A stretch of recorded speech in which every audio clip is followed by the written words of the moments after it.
Hey, it's still May 14th, still 8 days before contract expires, and we are in position to strike again, or be locked out. A number of different things could happen. Nothing could happen. Government's not back in until 26th. We may keep negotiating. Maybe we'll do some work to rule. Maybe we'll do some rotating strikes. But that's all up to the corporation, because they can just lock us out at any time. They can do other things like remove benefits from you, go to the labor code, all of those different things. One of the biggest complaints I've been hearing is that the members want to see a contract offer from Canada Post and they want to vote on it. Okay. The only offers that Canada Post made were back in October, and those offers did not meet any of the requirements that the members set out for them and ratified through voting what we wanted going forward. But people said we never got shown it. Well, Canada Post showed it to you. They sent it to you in the media. They didn't care to send it to us until after they sent it to the media, because they're interested in the public's perception, not yours or the unions, which is you. So people are saying we want to vote on the offer. Well, there's never been an offer. There's never been anything signed off by either party in this entire process. So there's never really been an offer. But let's just say there was. So the union's deciding that because of what we decided, what we as a group decided, we voted on, that it didn't meet the requirement. Well, why wouldn't they show it to you? Well, if I'd known this several months ago when I read it, I would have kept better information on the subject. But there was a union that was negotiating with their union, with the corporation they worked for, and that the executive of that union brought them an offer, and they said, we recommend this offer. The membership voted on that contract, and they turned it down. They said no to accepting that contract. Okay, so they went on and continued the negotiations, and they wound up going on strike. And then they became legislated back to work by the government, and an arbitrator then took that contract that had been offered to the members by their executive and said, that's what you get. That's what we're giving you. Have a great day. So there are consequences to them showing you information. And I mean, I'm no lawyer. I don't understand the process entirely. I feel it's a little overly tight, but they have good reasons not to.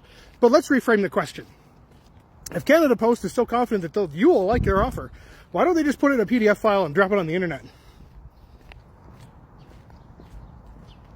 Yeah, I don't know either, right? Probably because they know that if you actually saw the entire contract, you would have a shit and say no. So they're not showing you what they're actually offering. And I have to go by what I've been told, where they want 4-hour-a-week employees. Well, a couple of things about 4-hour-a-week employees. They don't qualify for pay raises. They don't qualify for being permanent. They don't qualify for benefits. And we would have to fundamentally change the structure of our union because of the way our dues are paid. Not that I object to that. In fact, I kind of wish we would. But that's neither here nor there, because those people would spend the first 6 hours of their 16-hour month just paying their union dues. And that's not fair. There's never been an argument about weekend delivery.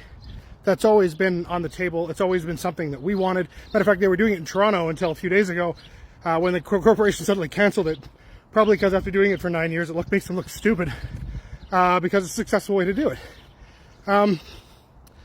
But so the only solution to this that I see is what's known as open bargaining. And that would be that the bargaining on both sides of the table, and that it's publicly accessible information. Every minute of the bargaining is acceptable.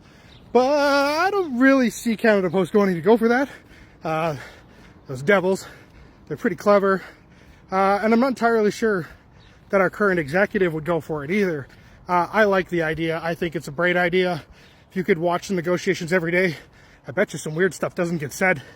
And then we get to see who the real enemy is. So why doesn't Canada Post show you that contract offer?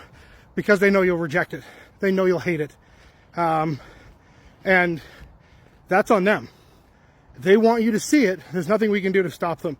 Especially once our contract is expired, because once our contract expired, the union is not the sole bargaining agent for the membership. So they can just go to the media or release it on the internet. So you should ask them, where's the contract offer? Go ahead. Because they're not going to give it to you. They are not going to give it to you because it's trash. It is complete and total garbage. Maybe that'll change if I'm charitable and I believe the corporation in their most recent bulletin prior to them ripping off the Band-Aid and making everybody aware of the fact that we could be on strike in 8 days, is that they... sorry, I got stuck here for a second. These are pretty raw videos. What was I saying again? But they may come up with a contract offer in the next few days. That's what they said in the last bulletin prior to the previous one. They said they've withdrawn from negotiation because they want some time to come up with a contract. If I'm honest, as opposed to being charitable, I think they're full of shit. I think they're waiting for the Kaplan Commission to reveal the thing, which may have already happened, but we're not going to see that probably. And if it says what we like, we'll never see it. Just like in 2016 when they did the postal review over 2 years, we never got to see the results of that because it didn't say what they wanted. But I suspect the Kaplan administration will say something like, you need binding arbitration, but we also need to make all of these fundamental changes to the union structure and to the corporate structure and all these different things.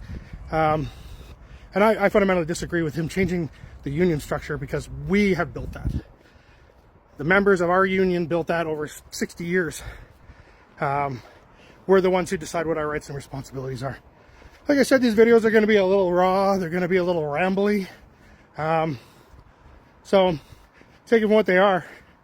But it is still a beautiful day because we're getting closer to a resolution. You guys have a great night.